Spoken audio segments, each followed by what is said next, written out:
أعوذ بالله من شرور أنفسنا ومن سيئات أعمالنا من يهده الله فلا مضل له ومن يضلل فلا هادي له وأشهد أن لا إله إلا الله وحده لا شريك له وأشهد أن محمدا عبده ورسوله أرسله بالهدى ودين الحق ليظهره على الدين كله ولو كره المشركون اللهم صل على محمد وعلى آل محمد كما صليت على إبراهيم وعلى آل إبراهيم إنك حميد مجيد اللهم بارك على محمد وعلى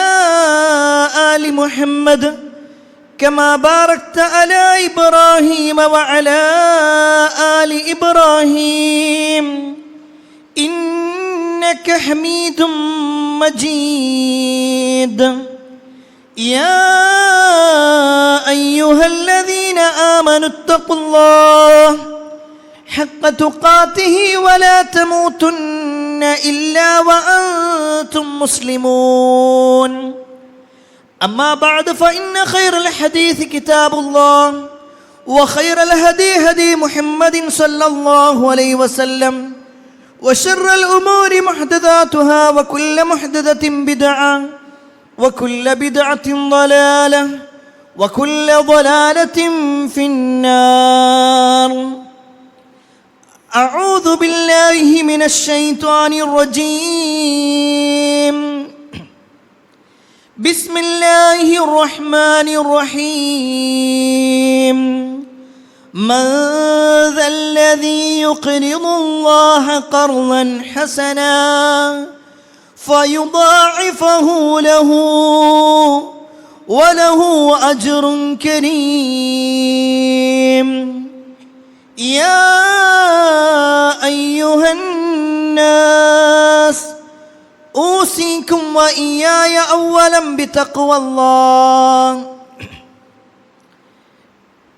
ഏറെ സ്നേഹാധനീയരായ സത്യവിശ്വാസികളെ, സഹോദരന്മാരെ, സഹോദരിമാരെ, രക്ഷിതാക്കളെ, അള്ളാഹുവിൻ്റെ വിധിവിലക്കൽ അനുസരിച്ചുകൊണ്ടും പ്രവാചകൻ സല്ലല്ലാഹു അലൈഹി വസല്ലമയുടെ ജീവിതചര്യ പിൻപറ്റിക്കൊണ്ടും ജീവിക്കണമേ എന്ന് ആദ്യമായി എന്നോടും തുടർന്ന് നിങ്ങൾ ഓരോരുത്തരോടും ഉണർത്തുകയാണ്, വസിയ്യത്ത് ചെയ്യുകയാണ്. വീണ്ടും ഒരു റമദാൻ കൂടി നമ്മുടെ പടിവാതിൽക്കലേക്ക് എത്താനായിരിക്കുന്നു. വളരെ ചുരുങ്ങിയ ദിവസങ്ങൾ മാത്രമാണ് റമദാനിലേക്ക് നമുക്ക് പ്രവേശിക്കാനായി ബാക്കിയുള്ളൂ. നമ്മുടെ നാട്ടിൽ റമദാനിനെ സ്വീകരിക്കാനായുള്ള ഒട്ടേറെ പ്രോഗ്രാമുകൾ നടന്നുകൊണ്ടിരിക്കുന്നുണ്ട്. പ്രത്യേകിച്ച് പള്ളികൾ കേന്ദ്രീകരിച്ചുകൊണ്ട് പ്രത്യേകമായ മീറ്റിങ്ങുകൾ കൂടി ഓരോ ആളുകൾക്കും വ്യത്യസ്തമായ ഉത്തരവാദിത്തങ്ങൾ ഏൽപ്പിച്ചുകൊണ്ടിരിക്കുന്നു. ഇഫ്താറിൻ്റെ ഉത്തരവാദിത്തവും അതുപോലെ തന്നെ പള്ളിയുടെ മെയിൻ്റനൻസും ഒക്കെയായി പല നിലക്കുള്ള ചർച്ചകൾ പള്ളികൾ കേന്ദ്രീകരിച്ചുകൊണ്ട് നടക്കുന്നുണ്ട്. ഇനി സംഘടനാപരമായി നോക്കിക്കഴിഞ്ഞാൽ എല്ലാ ഭാഗങ്ങളിലും അഹ്ലൻ റമദാൻ പ്രോഗ്രാമുകൾ സംഘടിപ്പിച്ചുകൊണ്ട് ആളുകളെ ഒന്ന് ബോധവൽക്കരണം നടത്തുക എന്ന നിലക്ക് ആ ഒരു ഭാഗത്തുകൂടിയും റമദാനിനെ ഓർമ്മപ്പെടുത്തുന്നുണ്ട്. കച്ചവടക്കാരെ സംബന്ധിച്ചിടത്തോളം റമദാനിൻ്റെ മുന്നോടിയായി കൊണ്ടുള്ള ഓഫറുകളിലൂടെയാണ് അവർ റമദാനിനെ പരിചയപ്പെടുത്തിക്കൊണ്ടിരിക്കുന്നത്. ഇനി നമ്മുടെ വീട്ടിലേക്ക് വന്നാൽ ഭാര്യയും ഭർത്താവും തമ്മിലുള്ള സംസാരത്തിൽ റമദാനിൻ്റെ മുന്നോടിയായി ചെയ്യേണ്ട കാര്യങ്ങളെക്കുറിച്ച് അവിടെയും ചർച്ചയുണ്ട്.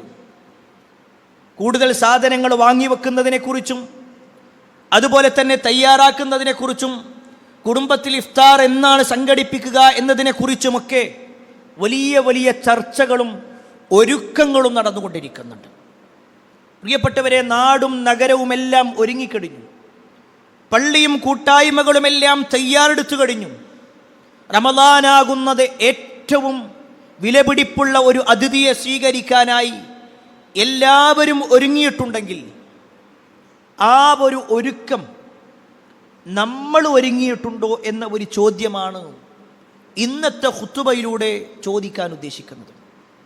പ്രത്യേകിച്ച് എല്ലാവരും ഒരുങ്ങി തയ്യാറെടുത്തുകൊണ്ട് റമദാൻ ഒന്ന് വരട്ടെ എന്നാണെങ്കിൽ അതിന് മുന്നോടിയായി ഒരു വിശ്വാസി ഒരുങ്ങേണ്ടതായ 6 കാര്യങ്ങളുണ്ട്.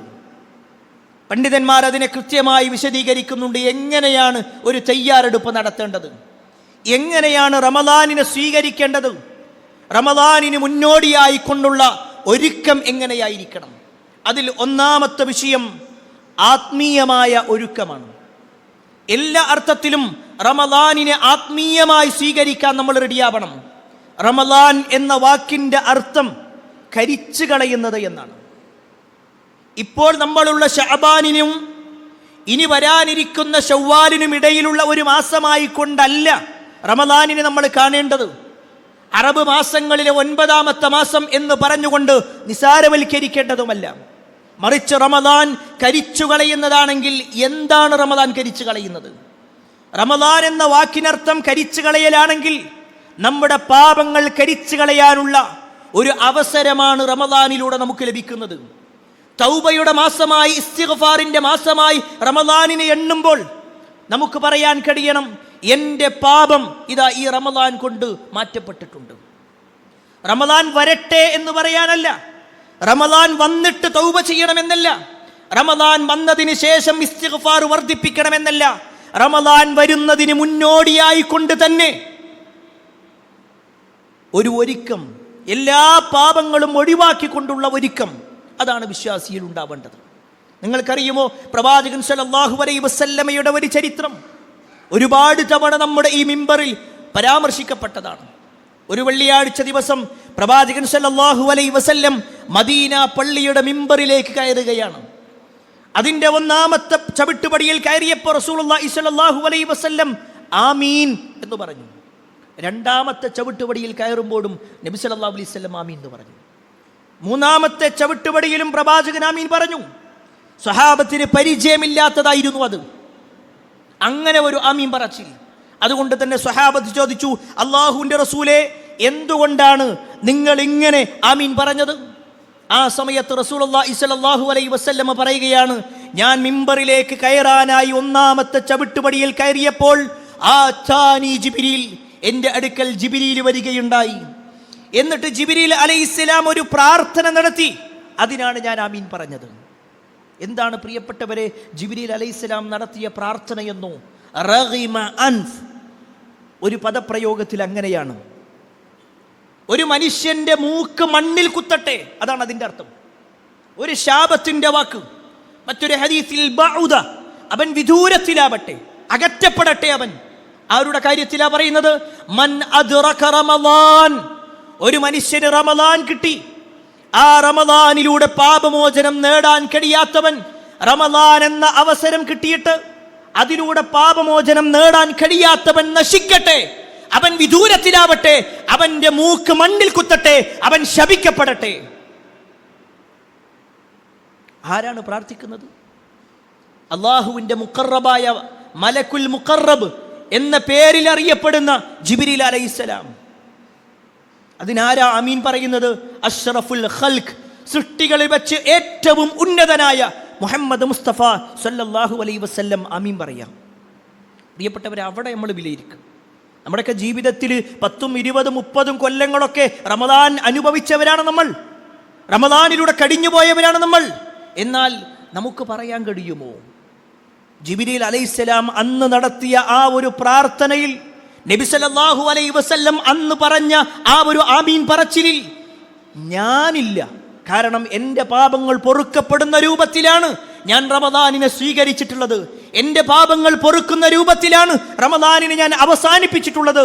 എനിക്കുറപ്പുണ്ട്, ഞാൻ അത്രത്തോളം തൗബ ചെയ്തിട്ടുണ്ട്. അവിടെ നമ്മൾ വിലയിരുത്തണം, നമ്മുടെ ജീവിതത്തിൽ അത് ഉണ്ടായിട്ടുണ്ടോ?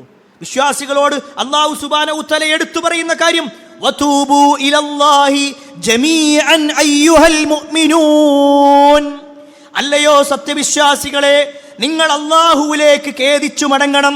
ലഅല്ലകും തുഫ്ലിഹൂൻ, നിങ്ങൾ ഫലാഹുള്ള, നിങ്ങൾ വിജയികളാവണമെങ്കിൽ നമ്മൾ വിജയികളാവണോ? നമുക്ക് വിജയം നേടണോ?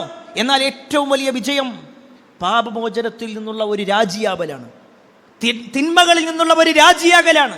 ഒരു മനുഷ്യൻ എന്ന നിലക്ക് നമ്മുടെ ജീവിതത്തിൽ ഒരുപാട് തിന്മകൾ സംഭവിച്ചിട്ടുണ്ട്. പക്ഷേ ആത്മീയമായി നമ്മൾ ഒരുങ്ങണം. തിന്മ ചെയ്തുകൊണ്ട് റമദാനിലേക്ക് സ്വീകരിക്കാനല്ല, മറിച്ച് തിന്മയെല്ലാം ഒഴിവാക്കാൻ റമദാൻ വരുന്നതിന് മുന്നോടിയായി കൊണ്ട് തന്നെ കണ്ടുകൊണ്ടിരുന്ന പലതും സ്റ്റോപ്പ് ചെയ്യണം, കേട്ടുകൊണ്ടിരുന്ന പലതും അകറ്റിവെക്കണം.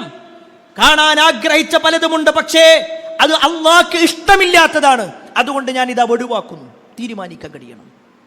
ആ ആത്മീയമായ ഒരുക്കത്തിൽപ്പെട്ടതാണ് നീയത്ത് നന്നാക്കുക എന്നുള്ളത്.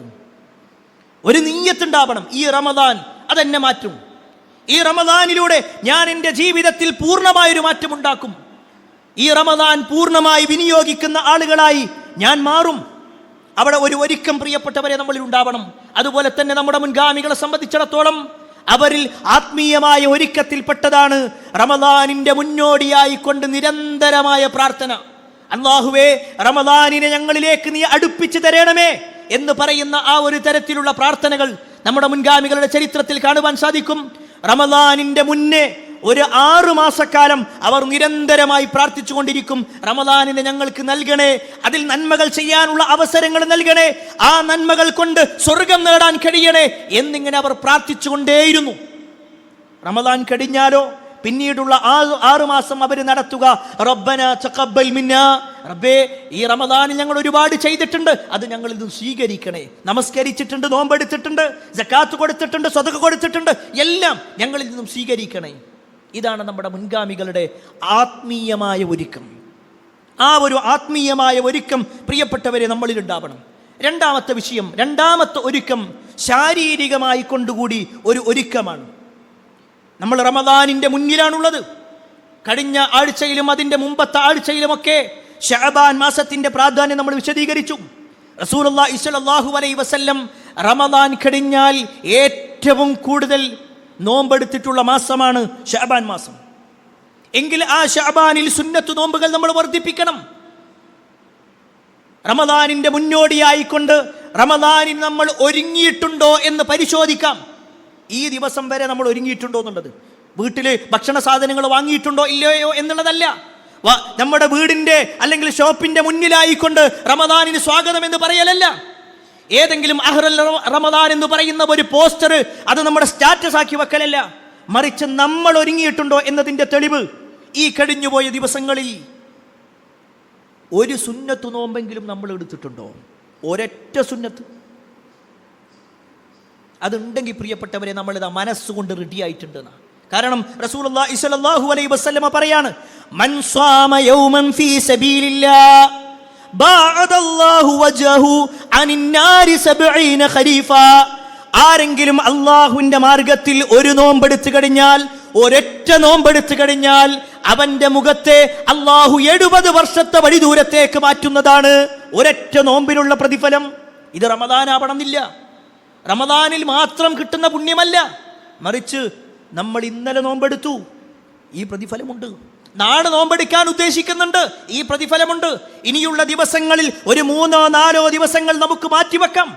അങ്ങനെ നമ്മൾ ഒരുങ്ങുന്നുണ്ടെങ്കിൽ പ്രിയപ്പെട്ടവരെ നമ്മൾ ശാരീരികമായി ഒരു ഒരുക്കം നിർവഹിച്ചു എന്ന് തന്നെയാണ്. അതോടൊപ്പം ചേർത്ത് പറയേണ്ട ഒരു കാര്യം, ഒരു പക്ഷേ കഴിഞ്ഞ റമദാനിൽ ചില കാരണങ്ങൾ കൊണ്ട് നോമ്പ് നഷ്ടപ്പെട്ടവരുണ്ടാകും. സ്ത്രീകളെ സംബന്ധിച്ചിടത്തോളം അവർക്ക് ആർത്തവം ഉണ്ടായതിൻ്റെ പേരിൽ, ഹൈദ് ഉണ്ടായതിൻ്റെ പേരിൽ നഷ്ടപ്പെട്ട നോമ്പുകളുണ്ട്. ആ നഷ്ടപ്പെട്ട നോമ്പുകൾ നോറ്റുവീട്ടാനുള്ള അവസരമാണിത്. ഇനിയും ബാക്കിയുള്ളവരുണ്ടെങ്കിൽ നിർവഹിച്ചേ പറ്റൂ, അത് മാറ്റിവെക്കാൻ പാടില്ല. കാരണമില്ലാതെ മാറ്റിവെച്ചാൽ അത് കുറ്റകരമായി കൊണ്ടാണ് എണ്ണിയിട്ടുള്ളത്. അതുപോലെ തന്നെ ഒരു പക്ഷേ പുരുഷന്മാരിൽ രോഗം കൊണ്ടോ യാത്ര കൊണ്ടോ മറ്റു പ്രയാസങ്ങൾ കൊണ്ടോ കഴിഞ്ഞ റമദാനിൽ ഏതെങ്കിലും നോമ്പ് നഷ്ടപ്പെട്ടിട്ടുണ്ടെങ്കിൽ പ്രിയപ്പെട്ടവരെ ഇനിയുള്ള 1-2 ആഴ്ചകൾ, വളരെ ചുരുങ്ങിയ ദിവസങ്ങൾ മാത്രമാണ് നമ്മുടെ മുന്നിലുള്ളത്. ആ ദിവസങ്ങളിൽ നമ്മളത് പൂർത്തിയാക്കണമെന്നുകൂടി ഓർമ്മപ്പെടുത്തുകയാണ്. അതോടൊപ്പം ശാരീരികമായ ഒരുക്കത്തിൽപ്പെട്ടതാണ് ഭക്ഷണ ക്രമീകരണം എന്നുള്ളത്. നമ്മുടെ മുൻഗാമികൾ ചെയ്തിരുന്നു. ശഅബാൻ മാസത്തിൽ നോമ്പെടുക്കൽ മാത്രമല്ല, ഭക്ഷണത്തിൽ ഒരു ക്രമീകരണം നടത്തുക, മറ്റുള്ള മാസങ്ങളേക്കാൾ കൂടുതൽ ഭക്ഷണം കുറക്കുക. നമ്മൾ പലപ്പോഴും അതിൽ കൂട്ടുന്നൊരവസ്ഥയാണ്. ഇനി റമദാൻ വരികയല്ലേ, അപ്പോൾ കൂടുതൽ കഴിക്കാൻ പറ്റൂല, അപ്പോൾ കിട്ടുന്ന അവസരം പരമാവധി കഴിക്കുക എന്നല്ല മുൻഗാമികൾ ചെയ്തിട്ടുള്ളത്. അവർ റമദാനിന് വേണ്ടി ഒരുങ്ങിയിരുന്നത് അവരുടെ ശാരീരികമായ ഒരുക്കത്തിൽപ്പെട്ടതാണ് ഭക്ഷണത്തിൽ കുറവ് വരുത്തുക എന്നുള്ളത്. നമ്മുടെ ശരീരം ഒന്ന് അഡ്ജസ്റ്റ് ചെയ്യുന്ന രൂപത്തിലേക്ക് കുറച്ചു വന്ന് റമദാൻ വരുമ്പോൾ നമുക്കതൊരു പ്രയാസമില്ലാത്തൊരവസ്ഥയിലേക്ക് പോകാൻ നമ്മുടെ മുൻഗാമികൾ ശരീരത്തെ പാകപ്പെടുത്തിയിരുന്നു എന്നുള്ളത് ചരിത്രങ്ങളിൽ നമുക്ക് വായിക്കാൻ കഴിയും. അതുപോലെ തന്നെ പ്രിയപ്പെട്ടവരെ, റമദാനിൻ്റെ മുന്നോടിയായിട്ടുള്ള ഒരുക്കത്തിൽപ്പെട്ടതാണ് ഖുർആനിനു വേണ്ടിയിട്ടുള്ള ഒരുക്കം, ഖുർആനിലൂടെയുള്ള ഒരു ഒരുക്കം. ആ ഒരു നിലക്ക് ഖുർആനിന് നമ്മൾ കാണാൻ കഴിയണം. വിശുദ്ധ ഖുർആനിന്റെ പ്രത്യേകത തന്നെ, അല്ലെങ്കിൽ റമദാനിന്റെ പ്രത്യേകത എന്ന് പറഞ്ഞാൽ ഖുർആൻ ഇറങ്ങിയ മാസമാണ്. വിശുദ്ധ ഖുർആനിലൂടെ അല്ലാഹു പറയുന്നു, ശഹ്റു റമദാനല്ലദീ ഉൻസില ഫീഹിൽ ഖുർആൻ ഹുദൽ ലിന്നാസി വബയ്യിനാതിൻ മിനൽ ഹുദാ വൽ ഫുർഖാൻ. റമദാൻ മാസത്തിലാണ് വിശുദ്ധ ഖുർആൻ അവതരിക്കപ്പെട്ടിട്ടുള്ളത്. റമദാൻ മാസത്തിലാണ് വിശുദ്ധ ഖുർആൻ അവതരിക്കപ്പെട്ടിട്ടുള്ളത്.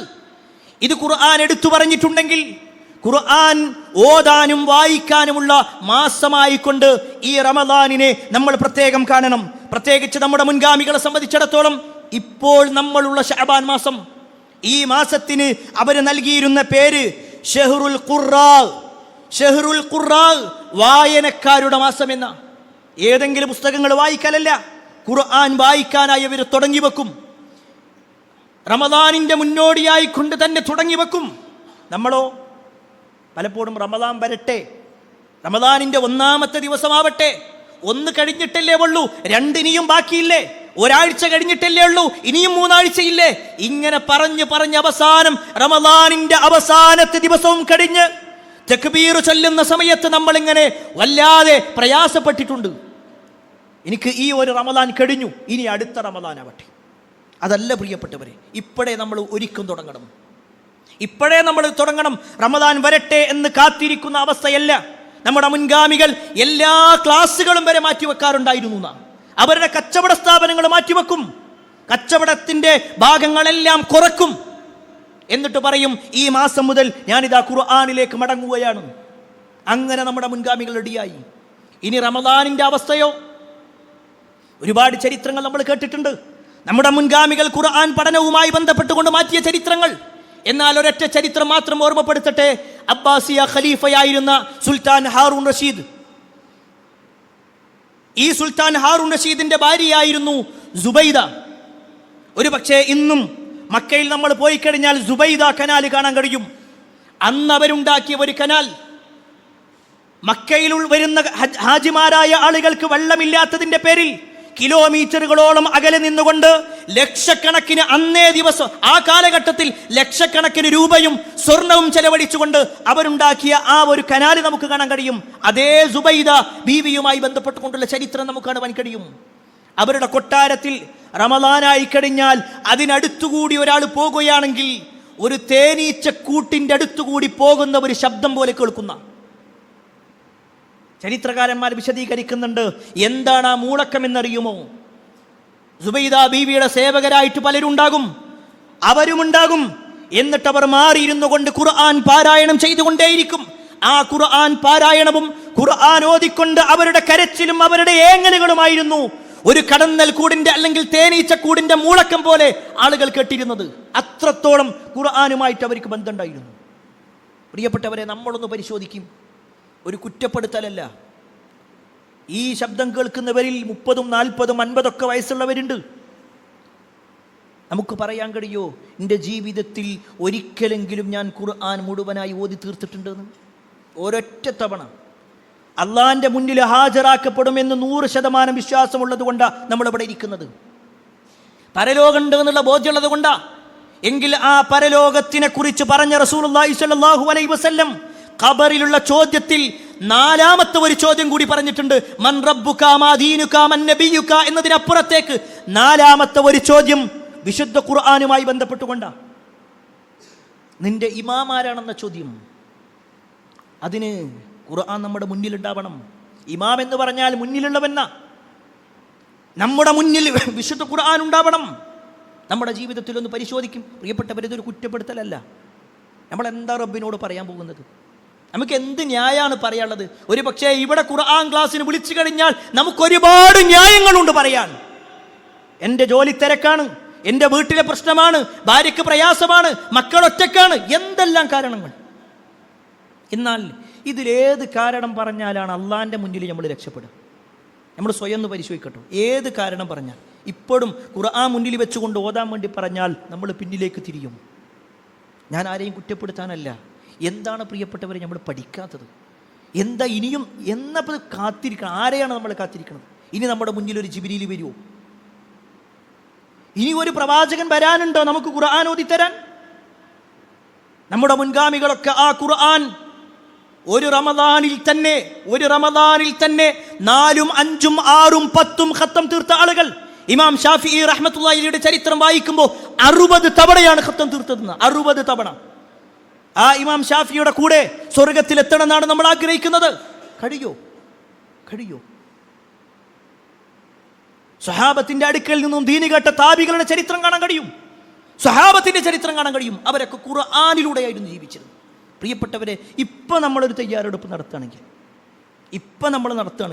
ഈ റമദാനിലെങ്കിലും നമുക്കൊരു മാറ്റം ഉണ്ടാക്കാൻ കഴിയും. ഖുർആനിലൂടെയുള്ള ഒരുക്കം നമുക്ക് നടത്താൻ കഴിയും. 4ാമത്തെ വിഷയം പണ്ഡിതന്മാർ വിശദീകരിക്കുന്നു, വൈജ്ഞാനികമായ ഒരുക്കമുണ്ടാവണം. ആത്മീയമായും ശാരീരികമായും ഖുർആനികമായി കൊണ്ടുള്ള ഒരുക്കവും മാത്രമല്ല, വൈജ്ഞാനികമായ ഒരുക്കം. അഥവാ റമദാനിന് മുന്നോടിയായിക്കൊണ്ട് റമദാനിനെ കുറിച്ചൊന്ന് പഠിക്കണം, റമദാനിൻ്റെ പോരിശകൾ അറിയണം, ഓരോ കർമ്മങ്ങളുടെയും മഹത്വങ്ങൾ അറിയണം. റമദാനിലുള്ള നോമ്പ് സാധാരണ നോമ്പ് പോലെയല്ല, അതിൽ പ്രത്യേകമായ പ്രതിഫലങ്ങളുണ്ട്. കാരണം റസൂലുള്ളാഹി സ്വല്ലല്ലാഹു അലൈഹി വസല്ലം പറഞ്ഞു, മൻ സാമ റമദാന ഈമാനൻ വഹ്തിസാബാ ഗുഫിറ ലഹു മാ തഖദ്ദമ മിൻ ദംബിഹി. ആരെങ്കിലും റമദാനിൽ ഈമാനോടെയും ഇഹ്തിസാബോടെയും നോമ്പെടുത്തു കഴിഞ്ഞാൽ ഗുഫിറ ലഹു മാ തഖദ്ദമ മിൻ ദംബിഹി, അവന്റെ കടിഞ്ഞു പോയ പാപങ്ങളെല്ലാം അല്ലാഹു പൊറുത്തു കൊടുക്കുന്നതാണ്. അതുപോലെ തന്നെ തറാബീഹിനും പുണ്യം പറയുകയാണ്, മൻ ഖാമ റമദാന ഈമാനൻ വഹ്തിസാബാ ഗുഫിറ ലഹു മാ തഖദ്ദമ മിൻ ദംബിഹി. ആരെങ്കിലും റമദാനിൽ നിന്ന് നമസ്കരിക്കുകയാണെങ്കിൽ, തറാബീഹ് നമസ്കരിക്കുകയാണെങ്കിൽ, ഗുഫിറ ലഹു മാ തഖദ്ദമ മിൻ ദംബിഹി, അവന്റെ കടിഞ്ഞുപോയ പാപങ്ങൾ അല്ലാഹു പൊറുത്തു കൊടുക്കുന്നതാണ്. ഇഅ്തികാഫിനും പുണ്യമുണ്ട്. ഇങ്ങനെ ഒരുപാട് പുണ്യങ്ങൾ, എല്ലാത്തിനും പുണ്യം. പക്ഷെ എന്തുകൊണ്ടാണ് നമ്മൾ ആ പുണ്യങ്ങൾ പലപ്പോഴും ബാക്കിലേക്ക് പോകുന്നത് എന്ന് ചോദിച്ചാൽ, ആ പുണ്യത്തിൻ്റെ ആഴം നമ്മൾ മനസ്സിലാക്കിയിട്ടില്ല എന്നുള്ളതാണ്. ഇപ്പോഴും നോമ്പിൻ്റെ വിഷയത്തിൽ ഒരുപാട് സംശയങ്ങളിലാണ്. പ്രത്യേകിച്ച് നോമ്പിൻ്റെ അഹ്കാമുകളുമായി ബന്ധപ്പെട്ടുകൊണ്ട് കർമ്മശാസ്ത്രപരമായ വിഷയങ്ങൾ നോക്കിക്കഴിഞ്ഞാൽ ഇപ്പോഴും ക്ലിയർ അല്ല. നോമ്പ് മുറിയുന്ന കാര്യങ്ങൾ എന്തൊക്കെയാ ഇപ്പോഴും സംശയമാണ്. നോമ്പിൽ എന്തെല്ലാം കാര്യങ്ങൾ അനുവദനീയമാണ് അത് പല ആളുകൾക്കും അറിയൂല. അതുകൊണ്ടാ പലരും തലയിൽ എണ്ണ തേച്ച് കഴിഞ്ഞാൽ നോമ്പ് മുറിയെന്ന് വിശ്വസിക്കുന്ന ആളുകളുണ്ട്. ഇപ്പോഴും നല്ല തണുപ്പ് കാരണത്താൽ ഒരാൾ തല നനക്കുകയാണെങ്കിൽ അവന്റെ നോമ്പ് മുറിയുമെന്ന് വിശ്വസിക്കുന്നവരുണ്ട്. ഒരാൾ സാധാരണ അവന്റെ ഉമിനീരം നരക്കിയാൽ അതുകൊണ്ട് തന്നെ നോമ്പ് മുറിയുമെന്ന് വിശ്വസിക്കുന്ന ആളുകളുണ്ട്. അവിടെയാണ് നമ്മൾ റമദാനിന്റെ മുന്നോടിയായിക്കൊണ്ട്, റമദാൻ വരട്ടെ എന്നല്ല, റമദാനിന്റെ മുന്നോടിയായി വൈജ്ഞാനികമായ ഒരു അറിവ്, ഒരു ഒരുക്കം നമ്മളിൽ ഉണ്ടാവുക. അറിവ് നേടാനുള്ള ഒരുക്കം. എന്തെല്ലാം സാഹചര്യങ്ങൾ ഇതുമായി ബന്ധപ്പെട്ടുകൊണ്ടുണ്ടെന്ന് മനസ്സിലാക്കണം. അതുപോലെ തന്നെ ഫിത്ർ സക്കാത്തുമായി ബന്ധപ്പെട്ടുകൊണ്ട്, ഇതൊന്നും ഇപ്പോഴും പല ആളുകൾക്കും അറിയൂല. എത്ര കാലമായി നമ്മളൊക്കെ നോമ്പെടുക്കാൻ തുടങ്ങിയിട്ട്? ഇപ്പോഴും ഇതുപോലുള്ള ഒരുപാട് മസ്അലകളുമായി ബന്ധപ്പെട്ടുകൊണ്ട് സംശയങ്ങളിലാണ്. എങ്കിൽ പ്രിയപ്പെട്ടവരെ, റമദാനിൻ്റെ മുന്നോടിയായി അതിന് പറ്റുന്ന പുസ്തകങ്ങൾ വായിക്കുക, അതിന് പറ്റുന്ന പ്രസംഗങ്ങൾ കേൾക്കുക. നമുക്കെല്ലാ സൗകര്യങ്ങളുണ്ട്, ആ സൗകര്യങ്ങൾ നമ്മൾ ഉപയോഗപ്പെടുത്തുക. അല്ല റമദാൻ വരട്ടെ എന്ന് പറഞ്ഞുകൊണ്ട് അതിൻ്റെ 7, 10 ദിവസങ്ങളൊക്കെ കഴിഞ്ഞിട്ട് പിന്നെയാണ് പടച്ച റബ്ബേ ഞാനത് ചെയ്തത് നോമ്പ് മുറിയുന്ന കാര്യമാണല്ലോ എന്ന് തെറ്റിദ്ധരിക്കുന്ന അവസ്ഥ. അതില്ലാതിരിക്കാൻ നേരത്തെ തന്നെ അത് പഠിക്കുക എന്നുള്ളതാണ്. ഇനി 5ാമത്തെ വിഷയം, റമദാനിൻ്റെ മുന്നോടിയായിട്ടുള്ള ഒരുക്കത്തിൽപ്പെട്ടതാണ് സാമൂഹികമായി കൊണ്ടൊരു ഒരുക്കമുണ്ടാകുക എന്നുള്ളത്. സാമൂഹികമായി കൊണ്ട് ഒരുക്കമുണ്ടാവണം. സമൂഹത്തിനെ സംബന്ധിച്ചിടത്തോളം എല്ലാ അർത്ഥത്തിലും സമൂഹം റെഡിയാണ്. പക്ഷേ ആ സമൂഹത്തിലുള്ള നമ്മൾ ശ്രദ്ധിക്കേണ്ടതായ ചില കാര്യങ്ങളുണ്ട്. പ്രത്യേകിച്ച് നമ്മുടെ കുടുംബവുമായി ബന്ധപ്പെട്ടുകൊണ്ട് നമ്മുടെ കുടുംബത്തിൻ്റെ വിഷയത്തിൽ ഒരു ഒരുക്കമുണ്ടാവുക. അവരെ എന്ന് നമ്മൾ നോമ്പ് തുറക്കാനായിട്ട് ക്ഷണിക്കണം. സാമൂഹികമായി കൊണ്ട് നമ്മൾ എന്തെല്ലാം ചെയ്യേണ്ടതുണ്ട്. ഇനി അതുമാത്രമല്ല, കുടുംബത്തിൽ വല്ല പ്രയാസങ്ങൾ ഉണ്ടായിട്ടുണ്ടെങ്കിൽ, പിണക്കങ്ങൾ ഉണ്ടായിട്ടുണ്ടെങ്കിൽ, വ്യക്തികൾക്കിടയിൽ പിണക്കങ്ങൾ ഉണ്ടായിട്ടുണ്ടെങ്കിൽ അതെല്ലാം മാറ്റി നിർത്താനുള്ളതാണ്. നമ്മൾ കഴിഞ്ഞ വെള്ളിയാഴ്ച സൂചിപ്പിച്ച ഒരു ഹദീസ് നിങ്ങൾക്ക് ഓർമ്മ ഉണ്ടാകും. ശഅബാൻ മാസം എന്ന് പറഞ്ഞാൽ കർമ്മങ്ങൾ അല്ലാഹുവിലേക്ക് ഉയർത്തപ്പെടുന്നതാണ്. ശഅബാൻ 15 പ്രത്യേകത എടുത്തു പറഞ്ഞപ്പോൾ അന്ന് അല്ലാഹു സുബ്ഹാനഹു തആല പലർക്കും പാപങ്ങൾ പുറത്തു കൊടുക്കും, 2 ആളുകൾക്കൊഴികെ എന്ന് നമ്മൾ പറഞ്ഞു. ഒന്ന് മുശ്രിക്കായ വ്യക്തി, അല്ലാഹുവിൽ പങ്കു ചേർക്കുന്ന ആളുകൾ, അവർക്കത് പുറത്തു കൊടുക്കൂല. രണ്ടാമത്തതോ മുഷാഹിൻ, പകയും വിദ്വേഷവും കൊണ്ട് നടക്കുന്ന ആളുകൾ. പ്രിയപ്പെട്ടവരെ, നമുക്ക് പറയാൻ കഴിയണം, എൻ്റെ മനസ്സിൽ ആരോടും വെറുപ്പില്ല, എൻ്റെ മനസ്സിൽ ആരോടും വിദ്വേഷമില്ല. നമ്മളൊന്നിങ്ങനെ പരിശോധിക്കും, നമ്മുടെ കുടുംബത്തിലേക്ക് മാത്രം നോക്ക്. ആ കുടുംബത്തിൽ പലരുമായിട്ടും നമ്മൾ പിണക്കത്തിലാണ്. ഏതോ ദിവസം ഒന്നുകിൽ കുടുംബ സ്വത്ത് വീതം വെച്ചപ്പോഴുള്ള തർക്കത്തിൻ്റെ പേരില, അല്ലെങ്കിൽ കടം വാങ്ങിയപ്പോൾ അത് തിരിച്ചു കൊടുക്കാത്തതിൻ്റെ പേരില, അതുമല്ലെങ്കിൽ ഒരുമിച്ച് കച്ചവടം ചെയ്തതിൻ്റെ പേരില, അതുമല്ലെങ്കിൽ കുടുംബപരമായ മറ്റു ചില തർക്കങ്ങളുടെ പേരില. എന്നോ നടന്ന തർക്കം ഇപ്പോഴും അകൽച്ചയിലാണ് പല കുടുംബക്കാരോടും, അല്ലേ? കുടുംബ ബന്ധങ്ങൾ മാത്രമല്ല, വൈയക്തിക ബന്ധങ്ങൾ, അയൽപക്ക ബന്ധങ്ങൾ, കൂട്ടുകെട്ടുകൾ, ഇങ്ങനെ നോക്കിക്കഴിഞ്ഞാൽ പലരുമായിട്ടും പ്രശ്നത്തിലാണെങ്കിൽ പ്രിയപ്പെട്ടവരെ, അങ്ങനെയുള്ള ആളുകൾ നോമ്പിനെ സ്വീകരിച്ചിട്ട് കാര്യമല്ല. കാരണം അവൻ്റെ കർമ്മങ്ങൾ അല്ലാഹുവിലേക്ക് ഉയരണ്ടേ. അവൻ്റെ കർമ്മങ്ങൾ അല്ലാഹുവിലേക്ക് ഉയരണമെങ്കിൽ അവൻ ആദ്യം ജനങ്ങളുമായിട്ടുള്ള ബന്ധം നന്നാക്കണം. നിങ്ങൾക്കറിയുമോ, റസൂലുള്ളാഹി സ്വല്ലല്ലാഹു അലൈഹി വസല്ലം ഒരാളെക്കുറിച്ച് പറഞ്ഞു, അയാൾ സ്വർഗാവകാശിയാണ്. നബി സല്ലല്ലാഹു അലൈഹി വസല്ലമയും സഹാബത്തും ഇങ്ങനെ ഇരിക്കുക. ആ ഇരിക്കുന്ന സദസ്സിൽ വെച്ചുകൊണ്ട് നബി സല്ലല്ലാഹു അലൈഹി വസല്ലം പറഞ്ഞു, ഇതാ ഈ സമയത്ത് യത്ലു അലൈക്കുമുൽ ആന റജുലുൻ മിൻ അഹ്ലിൽ ജന്ന, ഇതാ ഇപ്പോ സ്വർഗാവകാശിയായ ഒരാൾ ഈ സദസ്സിലേക്ക് വന്നെത്തി നോക്കും. ഈ ഹദീസ് റിപ്പോർട്ട് ചെയ്യുന്നത് അനസ് റളിയല്ലാഹു അൻഹുവാണ്. അദ്ദേഹം പറയാണ്, ഞങ്ങളെല്ലാവരും ഇങ്ങനെ അതിൻ്റെ വാതിലിൻ്റെ ഭാഗത്തേക്ക് ഇങ്ങനെ നോക്കി, ആരാണ് ആ ഭാഗ്യവാൻ എന്നുള്ളത്. ആ സമയത്തതാ ഒരാൾ വുളു എടുത്തുകൊണ്ട് താടിയൊക്കെ നനഞ്ഞ് അയാൾ ഇങ്ങനെ വരുന്നുണ്ട്. അയാളുടെ ഇടത്തെ കയ്യിൽ അയാളുടെ 2 ചെരിപ്പുകളും പിടിച്ചിട്ടുണ്ട്. എന്നിട്ട് അയാൾ ഇങ്ങനെ പ്രവാചകന്റെ സദസ്സിലേക്ക് ഇങ്ങനെ എത്തി നോക്കി. എന്നിട്ട് അയാൾ അങ്ങനെ പോയി. അന്നാരും പറഞ്ഞില്ല അയാളോട്. നബി സല്ലല്ലാഹു അലൈഹി വസല്ലം പിറ്റേ ദിവസം അതേ വാചകം വീണ്ടും ആവർത്തിച്ചു, ഈ സമയത്ത് നിങ്ങളിലേക്ക് സ്വർഗാവകാശിയായ ഒരാൾ എത്തി നോക്കും. കഴിഞ്ഞ ദിവസം ആരാണോ എത്തി നോക്കിയത് അതേ വ്യക്തി അതേപോലെ ഒതുവെടുത്തുകൊണ്ട് തൻ്റെ ഇടത്തെ കയ്യിൽ ചെരിപ്പും പിടിച്ചുകൊണ്ട് നബിയുടെ സദസ്സിലേക്ക് എത്തി നോക്കി. എന്നിട്ട് തിരിച്ചുപോയി. 3-ാമത്തെ ദിവസവും ഇത് സംഭവിച്ചു. 3 ദിവസം ഇങ്ങനെ നടന്നപ്പോൾ ആ സദസ്സിലുണ്ടായിരുന്ന അബ്ദുല്ലാഹി ഇബ്നു അംർ റളിയല്ലാഹു അൻഹു, എന്തായിരിക്കും ആ വ്യക്തിക്ക് ഇത് കിട്ടാനുള്ള സൗകര്യം, എന്തുകൊണ്ട് ആ വ്യക്തിയുടെ കാര്യത്തിൽ നബി സല്ലല്ലാഹു അലൈഹി വസല്ലം എങ്ങനെ പറഞ്ഞു എന്നൊന്ന് അന്വേഷിക്കാൻ തീരുമാനിച്ചു. അങ്ങനെ അബ്ദുല്ലാഹി ഇബ്നു അംർ റളിയല്ലാഹു അൻഹു നേരെ ഈ വ്യക്തിയുടെ അടുത്തേക്ക് ചെന്നു. എന്നിട്ട് അദ്ദേഹത്തോട് പറഞ്ഞു, ഞാനും എൻ്റെ വാപ്പയും തമ്മിൽ ചെറിയൊരു പ്രയാസമുണ്ട്, ചെറിയൊരു തർക്കമുണ്ട്. അതുകൊണ്ട് എൻ്റെ വീട്ടിൽ നിൽക്കാൻ എനിക്ക് ബുദ്ധിമുട്ട്. അതുകൊണ്ട് ഒരു 3 ദിവസം ഞാൻ നിങ്ങളുടെ വീട്ടിൽ നിൽക്കട്ടെ. ആ മനുഷ്യൻ പറഞ്ഞു, നിങ്ങൾ നിന്നു. അങ്ങനെ അബ്ദുല്ലാഹി ഇബ്നു അംർ റളിയല്ലാഹു അൻഹു ആ വീട്ടിൽ താമസിച്ചു. അബ്ദുല്ലാഹി ഇബ്നു അംർ റളിയല്ലാഹു അൻഹു താമസിക്കുന്നത് ഈ വ്യക്തിയെ നിരീക്ഷിക്കാൻ വേണ്ടിയാണ്. എന്താണ് ഈ വ്യക്തി കാര്യമായിട്ട് ചെയ്യുന്നത് എന്ന് നോക്കാനാണ്. 3 ദിവസങ്ങളും നോക്കി. 3-ാമത്തെ ദിവസം ഈ വ്യക്തിയുടെ അടുത്തേക്ക് ചെന്നിട്ട് പറയാണ്, ഞാനും എൻ്റെ വാപ്പയും തമ്മിലൊരു പ്രശ്നമില്ല, ഞാൻ നിങ്ങളെ ഒന്ന് നിരീക്ഷിക്കാൻ വേണ്ടി വന്നതാണ്. കാരണം റസൂലുള്ളാഹി സ്വല്ലല്ലാഹു അലൈഹി വസല്ലമ പറഞ്ഞു, സ്വർഗാവകാശിയായ ഒരാൾ ഈ സദസ്സിലേക്ക് എത്തി നോക്കുമെന്ന്. 3 ദിവസവും എത്തി നോക്കിയത് നിങ്ങളായിരുന്നു. അതുകൊണ്ട് നിങ്ങളുടെ കർമ്മങ്ങളൊന്ന് അറിയാൻ വേണ്ടിയാണ് ഞാൻ വന്നത്. അപ്പോൾ ആ വ്യക്തി ചോദിക്കാണ്, എന്നിട്ട് നിങ്ങൾ വല്ലതും കണ്ടോ? എൻ്റെ കർമ്മങ്ങൾ വല്ലതും വർദ്ധിപ്പിച്ചതായിട്ട് നിങ്ങൾ കണ്ടോ? അബ്ദുല്ലാഹി ഇബ്നു അംർ റളിയല്ലാഹു അൻഹു പറയാണ്, ഇല്ല, ഞാൻ നോക്കുമ്പോൾ ഞങ്ങളൊക്കെ ചെയ്യുന്നത് മാത്രമേ നിങ്ങൾ ചെയ്യുന്നുള്ളൂ. പക്ഷെ നിങ്ങൾ എന്താണ് ധാരാളമായിട്ട് ചെയ്യുന്നത്? ആ സമയത്ത് ആ വ്യക്തി പറയുകയാണ്. ആരാണ് ആ വ്യക്തി എന്നറിയുമോ? സഅദ് ബിൻ അബി വഖാസ് റളിയല്ലാഹു അൻഹു. അദ്ദേഹം പറയാണ്, അബ്ദുല്ലാ, ഞാൻ കാര്യമായിട്ടൊന്നും ചെയ്യുന്നില്ല. സാധാരണ നിങ്ങളൊക്കെ ചെയ്യുന്ന കാര്യങ്ങൾ തന്നെയാണ് ചെയ്യുന്നത്. പക്ഷേ ഒരു കാര്യം ഞാൻ ഉറപ്പിക്കാം, എനിക്ക് ഒരാളോടും ഒരു വെറുപ്പോ വിദ്വേഷമോ അസൂയയോ പകയോ ഒരാളോടുമില്ല. ഇത് ആ വ്യക്തി പറഞ്ഞതും അബ്ദുല്ലാഹിബ്നു അംർ റളിയല്ലാഹു അൻഹു പറയാണ്, ഹാദിഹില്ലതി ബലഗതു ബിഹി വഹിയല്ലതി ലാ നുതീഖ്. ഇതന്നെയാണ് നിങ്ങൾക്കത് കിട്ടാനുള്ള കാരണം. പക്ഷേ പല ആളുകൾക്കും ഇതിലേക്ക് എത്താൻ കഴിയുന്നില്ല. പ്രിയപ്പെട്ടവരെ, നമ്മളൊന്ന് പരിശോധിക്കാം, നമ്മൾ സ്വയം ഒന്ന് പരിശോധിക്കാം.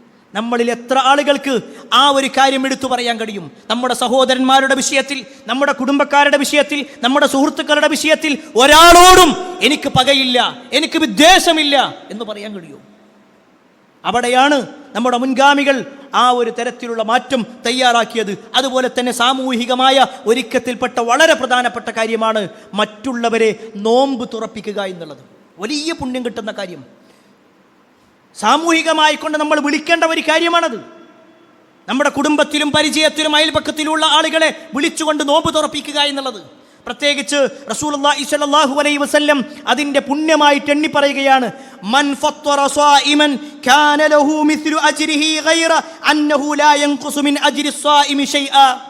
ആരെങ്കിലും നോമ്പുകാരനായ ഒരാളെ വിളിച്ചുകൂട്ടി അയാളെ നോമ്പ് തുറപ്പിച്ചാൽ ആ നോമ്പെടുത്ത വ്യക്തിക്ക് എത്രയാണോ പ്രതിഫലം അതിൽ ഒന്നും കുറയാത്ത രൂപത്തിൽ നോമ്പ് തുറപ്പിച്ചവനും കിട്ടും.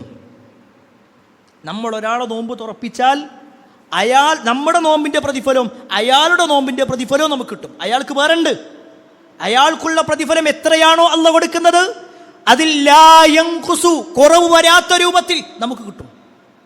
അതുകൊണ്ടാണ് നമ്മുടെ മുൻഗാമികളിൽപ്പെട്ട ഇമാം അബൂ ഹനീഫത്തുൽ കൂഫി റഹ്മത്തുള്ളാഹി അലൈഹിയുടെ ഉസ്താദായ ഹമ്മാദ് ബിൻ സലമ റഹ്മത്തുള്ളാഹി അലൈഹി വലിയ പണ്ഡിതനാണ്.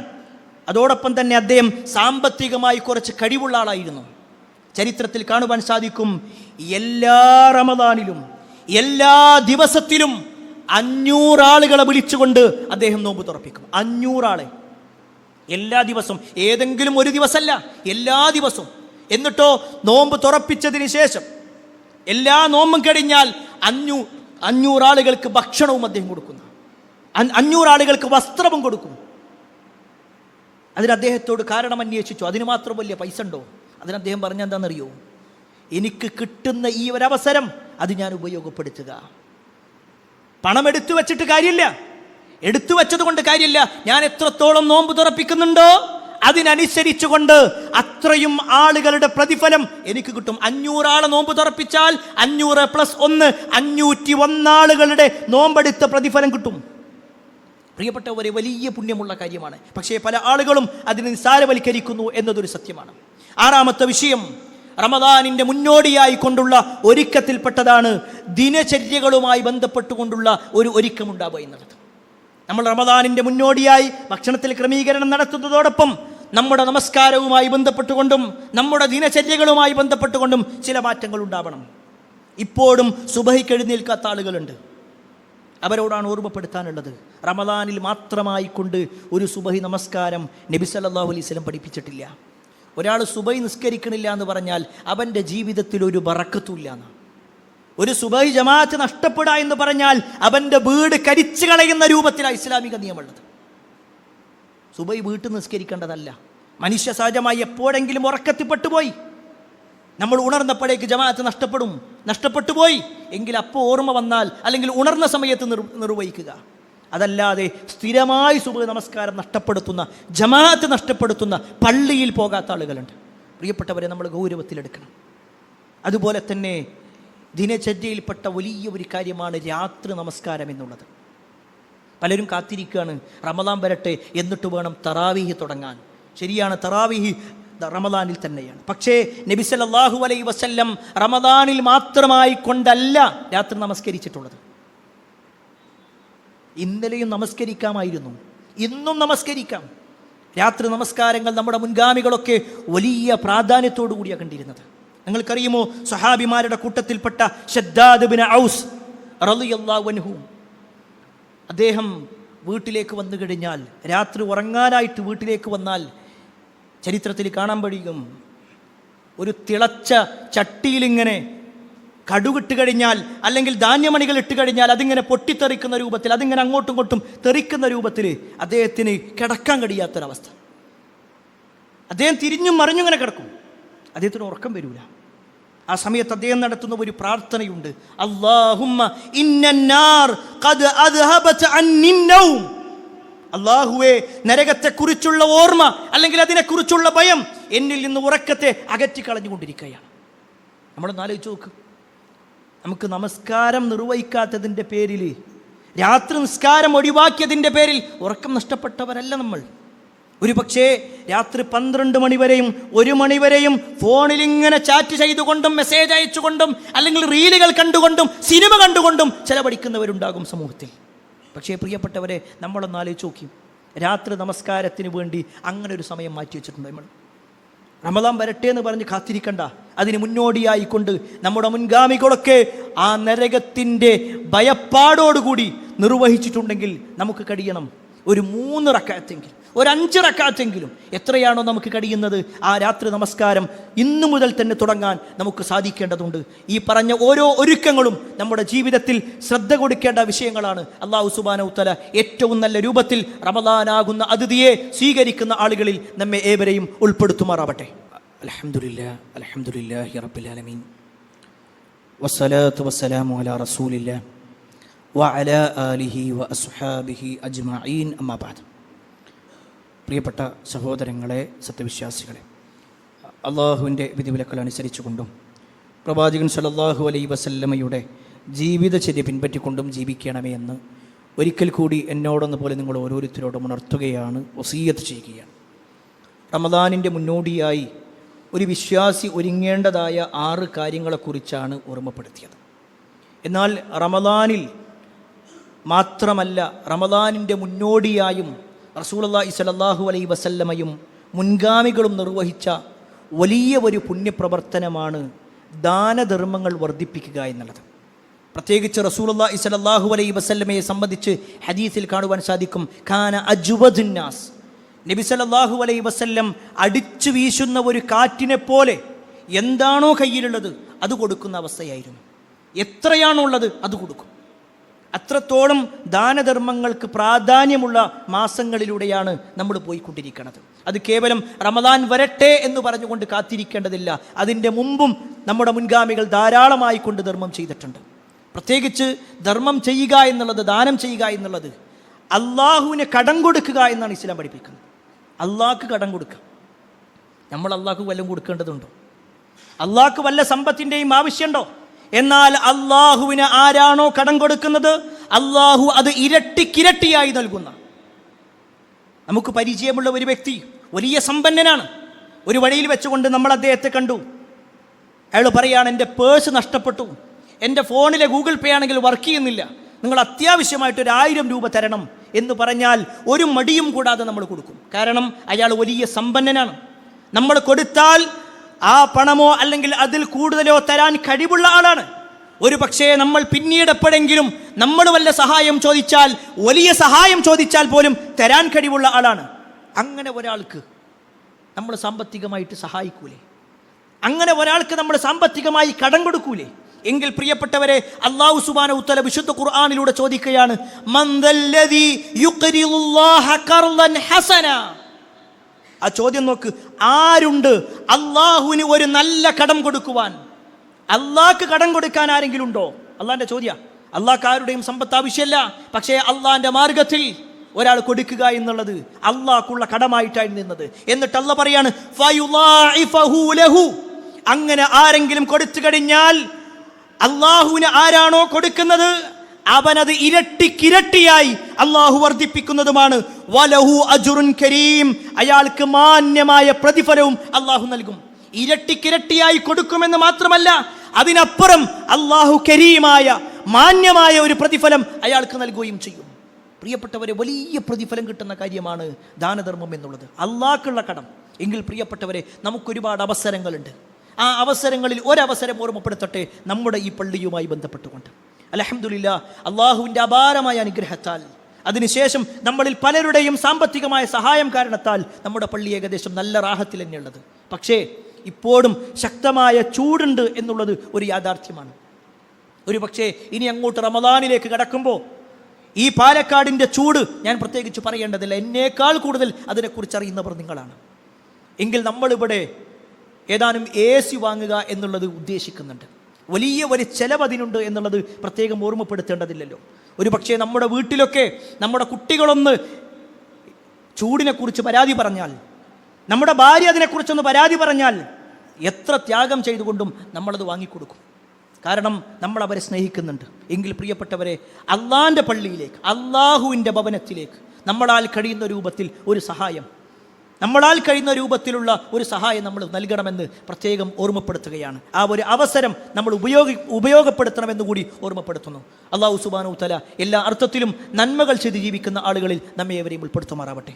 ഒരുപാട് ആളുകൾ പ്രാർത്ഥന കൊണ്ട് വസിയത്ത് നൽകിയിട്ടുണ്ട്. പ്രത്യേകിച്ച് നമ്മുടെ ഈ പള്ളിയുമായിട്ടൊക്കെ ഒരുപാട് സഹകരിച്ച ഒരു സഹോദരൻ, അദ്ദേഹം ഗൾഫിൽ നിന്ന് ആക്സിഡൻറ്റ് പറ്റി നാട്ടിലെത്തിയിട്ടുണ്ട്. അദ്ദേഹത്തിന് ശാരീരികമായ ചില ബുദ്ധിമുട്ടുകളുണ്ട്. നമ്മൾ ഓരോരുത്തരും പ്രാർത്ഥനയിൽ അദ്ദേഹത്തെ കൂടി ഉൾപ്പെടുത്തുക. അദ്ദേഹത്തിൻ്റെ പ്രയാസങ്ങളൊക്കെ അള്ളാഹു മാറ്റിക്കൊടുക്കുമാറാവട്ടെ. അതുപോലെ തന്നെ നമ്മുടെ പള്ളിയിൽ വരാറുള്ള ഒരു സഹോദരൻ, അദ്ദേഹം ഇപ്പോഴും ഹോസ്പിറ്റലിൽ അഡ്മിറ്റാണ് എന്നാണ്. ചില പ്രയാസങ്ങൾ കാരണത്താൽ അള്ളാഹു സുബ്ഹാനഹു തആല അദ്ദേഹത്തിൻ്റെയും ശാരീരികമായ പ്രയാസങ്ങൾ മാറ്റിക്കൊടുക്കുമാറാവട്ടെ. കഴിഞ്ഞ ആഴ്ചയിലും അതിനു മുമ്പ് നമ്മൾ ഓർമ്മപ്പെടുത്തിയ ഒരു കുട്ടിയുടെ കാര്യം, 10 വയസ്സുള്ള ഒരു പെൺകുട്ടിയുടെ കാര്യം, ഇന്ന് ആ കുട്ടിക്കൊരു മേജർ സർജറി പറഞ്ഞിരിക്കുകയാണ്. ആ കുട്ടിയുടെ രക്ഷിതാക്കൾ ഇന്നലെയും ഓർമ്മപ്പെടുത്തിയിരുന്നു പ്രാർത്ഥനയിൽ ഉൾപ്പെടുത്തണമെന്ന് പറഞ്ഞിട്ട്. അല്ലാഹു സുബ്ഹാനഹു തആല ആ കുട്ടിക്ക് എന്താണോ ഖൈറുള്ളത് ആ ഖൈറിലേക്ക് എത്തിക്കുമാറാവട്ടെ. പരിപൂർണമായ ശമനം അല്ലാഹു സുബ്ഹാനഹു തആല നൽകുമാറാവട്ടെ. നമ്മുടെ കുടുംബത്തിലും നമ്മുടെ പരിചയത്തിലുമൊക്കെ ഒരുപാട് ആളുകൾ രോഗികളായി പ്രയാസപ്പെടുന്നുണ്ട്. അവരുടെ എല്ലാം പ്രയാസങ്ങൾ അല്ലാഹു നീക്കി കൊടുക്കുമാറാവട്ടെ. സാമ്പത്തികമായും ശാരീരികമായും മാനസികമായും ബുദ്ധിമുട്ടുന്നവർ നമുക്കിടയിലുണ്ട്. നമ്മുടെ എല്ലാ പ്രയാസങ്ങളും അല്ലാഹു നീക്കി തരുമാറാവട്ടെ. നമ്മുടെ മാതാപിതാക്കൾക്ക് അല്ലാഹു സ്വർഗ്ഗം നൽകുമാറാവട്ടെ. اللهم اغفر للمؤمنين والمؤمنات والمسلمين والمسلمات الأحياء منهم والأموات إنك مجيب الدعوات يا قاضي الحاجات. اللهم أجرنا من النار، اللهم أجرنا من النار، اللهم أجرنا من النار. ربنا آتنا في الدنيا حسنة وفي الآخرة حسنة وقنا عذاب النار. آمين آمين برحمتك يا أرحم الراحمين والحمد لله رب العالمين. അറിവിന്റെ ലോകത്തേക്ക് പുതിയ വാതായനങ്ങൾ തുറന്ന് ജമീൽ ഓൺലൈൻ ലൈബ്രറി ആപ്പ് നിങ്ങളിലേക്ക്. വായനയുടെ വിസ്മയ ലോകം ഇനി താങ്കളുടെ മൊബൈൽ ഫോണിൽ ലഭ്യം. ജമീൽ ഓൺലൈൻ ലൈബ്രറി മൊബൈൽ ആപ്ലിക്കേഷനിലെ പ്രത്യേകം തയ്യാറാക്കിയ ഡോക്യുമെന്റ് സെക്ഷൻ താങ്കളുടെ ഒഴിവ് സമയങ്ങളെ ഏറെ വിജ്ഞാനപ്രദമാക്കും. വിവിധ വിഷയങ്ങളിലുള്ള പുസ്തകങ്ങൾ, ലഘുലേഖകൾ, വീഡിയോ തുടങ്ങി വായനയ്ക്ക് മാറ്റുകൂട്ടുന്ന അനേക വിഭവങ്ങളുമായി ജമീൽ ആപ്പ്. വായനയ്ക്ക് പുറമെ ഇഷ്ടാനുസരണം ഡൗൺലോഡ് ചെയ്യാനും മറ്റുള്ളവർക്ക് ഷെയർ ചെയ്യാനും ജമീൽ ആപ്പിൽ പ്രത്യേക സംവിധാനം. വേഗമാകട്ടെ. ജമീൽ ആപ്പ് ആൻഡ്രോയിഡ് മൊബൈലുകളിൽ പ്ലേ സ്റ്റോറിൽ നിന്നും ആപ്പിൾ മൊബൈലുകളിൽ ആപ്പ് സ്റ്റോറിൽ നിന്നും സൗജന്യമായി ഡൗൺലോഡ് ചെയ്യാം. ഇനി ജമീൽ നിങ്ങളുടെ ജീവിതത്തിലും ആത്മമിത്രമാകട്ടെ. Jameel the soulmate.